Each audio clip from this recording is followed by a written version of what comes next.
आज आपण एसआयआरच्या संदर्भामध्ये इथं मार्गदर्शनात्मक आपली मीटिंग घेण्यात आलेली होती काँग्रेसच्या वतीने, काय सांगणार दादा? महाराष्ट्र प्रदेश कांग्रेस कमेटी के अध्यक्ष आदरणीय हर्षवर्धन दादा सपकाळ के निर्देशानुसार आज मुक्ताईनगर में एक एसआईआर संबंधी प्रशिक्षण शिविर का आयोजन किया गया था। इस शिविर के माध्यम से हम लोग ये कोशिश कर रहे हैं कि किसी भी व्यक्ति का नाम जो है वो मतदार यादी से डिलीट ना हो, क्योंकि लोकशाही को अगर जिंदा रखना है तो हर मतदार का नाम जो है तो वो मतदार यादी के अंदर आना जरूरी है। और BLA 2 के माध्यम से हर बूथ पर हर मतदार को मदद करने के लिए BLA 2 को प्रशिक्षण देने के लिए आज इस शिविर का हमने आयोजन किया था। दादा काय सांगणार, एसआयआरच्या संदर्भात मार्गदर्शन आहे आणि या मार्गदर्शनामध्ये मुख्य मुद्दे काय आहेत आपले? प्रदेश काँग्रेस कमिटीच्या निर्देशानुसार मुक्ताईनगर आणि जामनेर विधानसभा क्षेत्राचा संयुक्त प्रशिक्षण इकडे मुक्ताईनगरला पार पडलं। त्याच्यामध्ये प्रमुख मुद्दे हेच की एन्युमरेशन फॉर्म जो आहे आणि ASDD फॉर्म जो आहे, हे दोन फॉर्म आमच्या BLA 2 यांनी अचूक पद्धतीने भरण्यात यावे आणि BLO कडनं ते भरून घ्यावे अशा प्रकारची मार्गदर्शन प्रणाली जी आहे ती आम्ही आमच्या BLA 2 जे आहे त्यांना देण्यात आलेली आहे। त्याच्यावरती प्रशासकीय अडथळे काही समोर येत आहेत, ज्या BLO आणि आपले जे तालुका किंवा मतदारसंघाचे निवडणूक अधिकारी असतात, BLO ही व्यक्ती जो असते ते 90% काम पूर्ण झाल्याचा दावा संपूर्ण महाराष्ट्रभरामध्ये करून राहिले। फक्त जळगाव जिल्ह्यात नाही तर संपूर्ण महाराष्ट्रामध्ये करून राहिलेत। 90% काम झालं याचा अर्थ बाकी 10% उरलेली जी नावं आहेत त्याची संख्या जर कधी आज बघितली तर जवळपास मुक्ताईनगर मतदारसंघामध्ये आणि जामनेर मतदारसंघामध्ये 55 हजाराच्या वरती सध्या मॅपिंग बाकी आहे।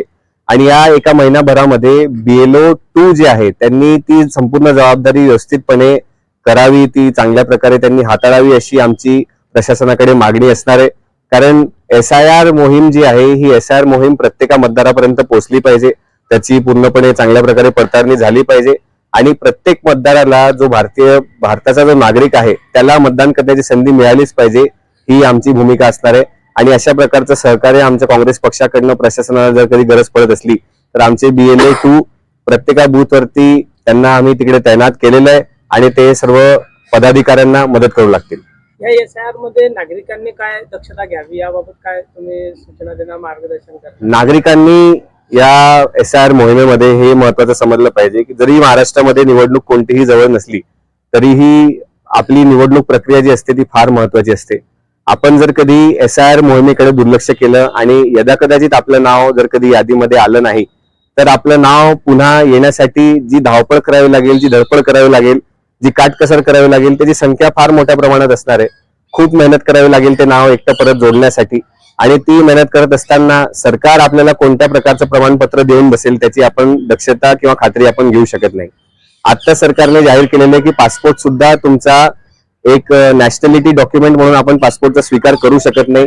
आता सरकार उद्याला जे लोक या मतदार यादीपासून वंचित राहतील त्यांना कशा प्रकारचं प्रमाणपत्र पकडून देईल याची आम्ही खात्री देऊ शकत नाही। म्हणून सर्व मतदारांना, सामान्य जनतेना हे आम्ही या व्हिडिओद्वारे आवाहन करतो की आपण आपली नोंदणी जी आहे ती खात्रीपूर्वक करून घ्यावी, जेणेकरून आपल्याकडे या सगळ्या गोष्टींचा त्रास आपल्याला सहन करावा लागणार नाही।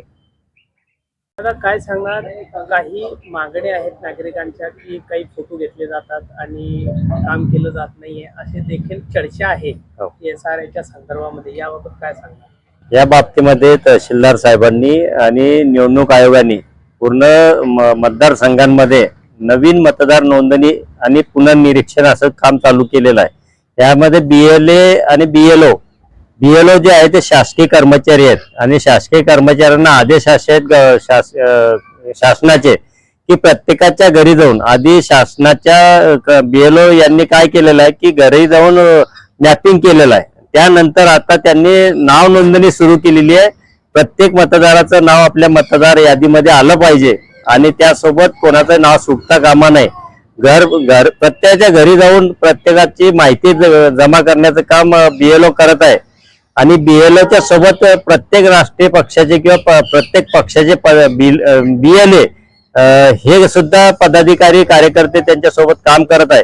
परंतु काही असं निदर्शनास आलं आहे की BLO जे आहेत शासकीय कर्मचारी हे एका ठिकाणी बसून याद्या जमा करतात आणि मनमाने कारभार त्यांचा चालू झालेला आहे। आपल्या माध्यमातून त्यांना एक सध्या इशारा द्यायचा आहे की आमचे BLA जिथे हजर नसतील तिथे तुम्ही मनमानी करून कोणत्याही एका घरात बसून किंवा असे कोणतेही नोंदणी करू नका. एखाद्या घरामध्ये जर 2 नावं घेतली आणि 3 नावं सुटले तर त्याची जबाबदारी कोणावर राहील? तर हे BLO ने आधी लक्षात घ्यावं की याला जबाब तुम्हाला द्यावा लागणार आहे. तर BLO ने डोळ्यामध्ये तेल टाकून काम केलं पाहिजे. खोटं काम कोणतेही करता कामा नये. कोणत्याही राष्ट्रीय पक्षाच्या किंवा कोणत्याही आमदाराच्या खासदाराच्या दबावाखाली येऊन काही विरोधी पक्षाच्या लोकांचे नावं वगळण्याचं कार्य सुद्धा चालू आहे. त्यासाठी BLO ने कोणत्याही राजकीय पक्षाच्या पदाधिकाऱ्यांच्या किंवा आमदाराच्या दबावाखाली येऊन काम करू नये आणि निरपक्ष भावनेने त्यांनी काम केलं पाहिजे. या मतदारसंघ असेल किंवा भारतातील कोणताही मतदार असेल त्याला मतदानाचा हक्क बजावता आला पाहिजे. त्याची लोकशाही वाचवण्यासाठी फार गरज आहे.